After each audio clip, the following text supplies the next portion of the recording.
Mais concretamente, a Constituição da República e o Estatuto Político-Administrativo definem que há uma série de competências que são exclusivas do Estado, questões ligadas à defesa nacional, limites de áreas territoriais ou da zona económica exclusiva, ou questões ligadas com a defesa nacional.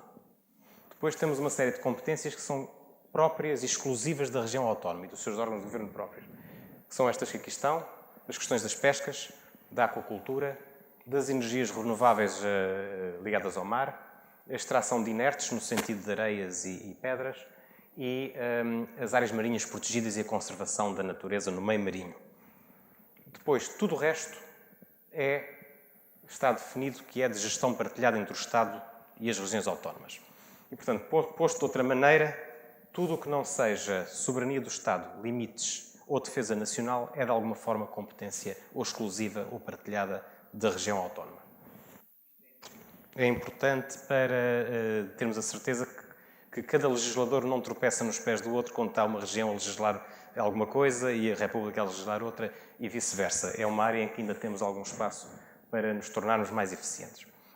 Bom, falando então dessas políticas e um pouco sobre a estratégia, neste momento a região autónoma dos Açores e Portugal estão aqui integrados neste bloco que é a União Europeia, o maior bloco económico do mundo, mas crescentemente num mundo multipolar, com diferentes taxas de crescimento em diferentes partes do mundo, sendo que a nossa, a União Europeia, não está com uma taxa de crescimento particularmente notável já há alguns anos e enfrenta competição acrescida de outras partes do mundo que têm taxas de crescimento bastante superiores à China e a Ásia em particular. Nós estamos na contingência do mundo crescentemente se transformar num mundo diferente. Hoje basta visitarmos uma cidade como Xangai, ou Singapura, ou Hong Kong e percebemos que o século XXI, de algum modo, está a passar-se nessas cidades e nessa parte do mundo e nós, na Europa, estamos um pouco enrolados ainda nos nossos problemas políticos ou económicos. E para uma região como os Açores, que no mapa anterior aparecia no centro, estamos cada vez mais fora da fotografia e afastados do que é hoje a placa giratória da economia mundial, com a maior economia do mundo deste lado do Pacífico, a segunda maior ali, o Japão a terceira, e várias economias com taxas de crescimento bastante mais altas que a nossa. A Europa, a União Europeia, está no mesmo barco que nós Portugal e que nós Açores, e a certa altura definiu que para se manter competitiva teria que ter uma estratégia, a chamada Estratégia Europa 2020, e que devia desenvolver uma economia baseada no conhecimento. Neste momento, temos fundos para investigação científica a um nível muito alto, no próximo quadro de apoio comunitário, e há crescentemente a noção de que temos que usar a investigação científica como motor de inovação e essa inovação como motor de crescimento, medido não só em euros, mas também em empregos. Este gráfico mostra que a ciência produz a matéria-prima para a tecnologia e para a inovação. Um exemplo, por exemplo, são estudos em eletromagnetismo ou em física, produzirem um transistor, um circuito integrado em silicone, que depois serve para desenvolvermos uma indústria tão grande como tudo o que é informática hoje. As pessoas têm computadores em casa e temos software, hardware, empresas que há algumas décadas não podiam existir e que hoje criam milhões de empregos a nível mundial. Nesta tabela, que peço desculpa não se conseguir ler bem, temos as 20 maiores companhias norte-americanas por capitalização bolsista, sendo que a mais alta lá em cima é a Apple, e eu a negrito assinalei companhias que são de alta intensidade tecnológica e que beneficiaram de avanços tecnológicos nas últimas décadas. A Apple está cá não pelos computadores, porque já existe desde os anos 70, mas principalmente pela telefonia móvel, portanto, os iPhones e os telemóveis, que se vendem em grande número, são a companhia com maior capitalização bolsista.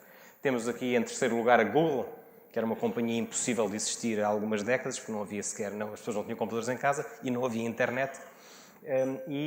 Esta tabela serve para... tem aqui outra curiosidade, o Facebook com mais capitalização bolsista que a Coca-Cola, uma companhia historicamente um dos pilares da economia norte-americana. E por isso podemos imaginar que daqui a 20 ou 30 anos esta lista será diferente e algumas companhias que aqui estarão daqui a 30 anos são impossíveis de conceber hoje, porque por isso simplesmente não existe o meio para o negócio no qual elas se crescerão. Bom, o investimento em ciência tem uma componente de tempo importante. Entre o momento em que fazemos um investimento em investigação científica, como o governo, por exemplo, se for investimento público, e o momento em que começamos a receber euros nos cofres do Estado, de rendimentos de impostos dessa atividade económica, passa-se uma quantidade de tempo considerável que pode desencorajar muitos investidores, muitos privados não têm incentivo para o fazer diretamente e muitos governos em sistemas democráticos como os do mundo ocidental, com ciclos eleitorais de 4 anos, têm alguma dificuldade em canalizar recursos para uma atividade que poderá não render votos e a reeleição desses mesmos decisores. E por isso este é um aspecto central de termos, por vezes, que nos forçar a canalizar recursos para a ciência, sabendo que nem tão cedo vamos receber o devido rendimento. Aqui temos 3 fotografias de 3 projetos científicos que demoraram algum tempo e que foram objeto de grande investimento público. Em primeiro lugar, o projeto de Manhattan, a criação da primeira bomba atómica, teve um grande investimento público e vários cientistas a trabalhar a tempo inteiro e demorou 6 anos a ser produzida a primeira bomba.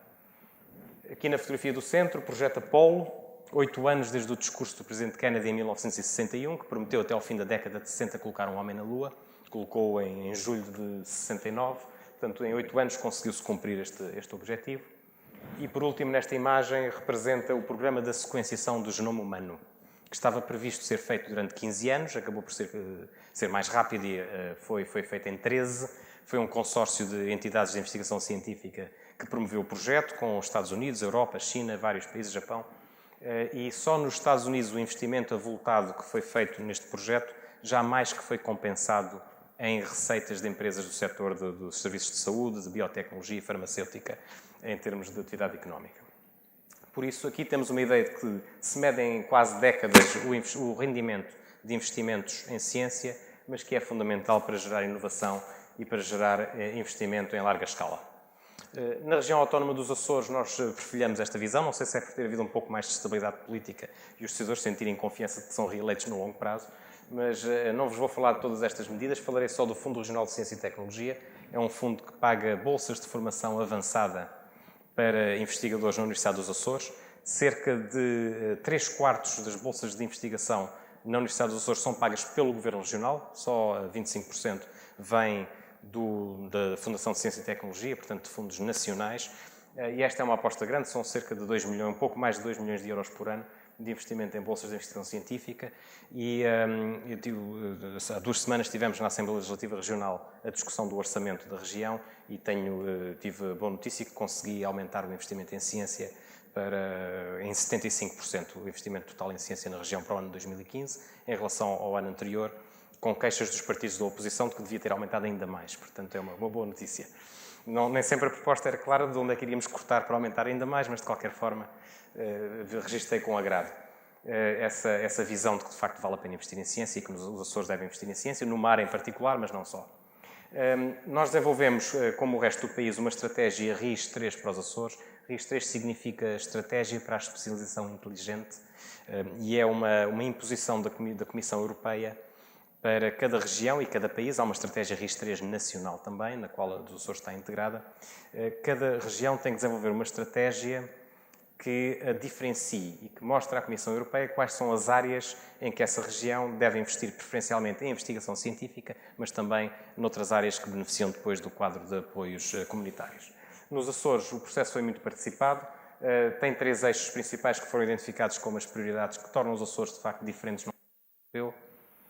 São as agroindústrias, a agricultura e a pecuária, o mar e pescas, do que vos vou falar hoje com mais intensidade, e o turismo. São estas as 3 áreas que serão objeto preferencial de investimento no próximo quadro comunitário até 2020. Neste slide queria mostrar-vos também o estado das finanças regionais. Neste momento os Açores têm um orçamento para 2015 de cerca de 1.100 milhões de euros, portanto 1,1 mil milhões de euros, dos quais 60% provém de receitas próprias da região. Impostos e taxas escolhidos na região ficam na região. A região tem sido super bem comportada em termos de disciplina de contas públicas, pelo menos em comparação ao Governo Central e ao Governo Regional da Madeira, mas portanto, temos-nos mantido com uma série de iniciativas próprias de manter a dívida controlada. Quando possível, tentamos compensar consideramos serem esses excessos dos cortes do Governo Central e da Troika em termos de cortes nos salários dos funcionários públicos, nas reformas. O Governo Regional compensou em grande medida esses cortes e mantivemos algum bem-estar social e a atividade e consumo económico. Continuamos a depender em 23% de transferências do Orçamento de Estado, que compensam uma série de custos que temos de manter populações nas ilhas com 9 aeroportos para 250 mil pessoas, 9 redes elétricas autónomas, novos sistemas de gestão de resíduos. Portanto, é tudo muito pouco eficiente quando temos a população fragmentada em 9 pedaços de território. E temos depois uma componente importante também de orçamento comunitário.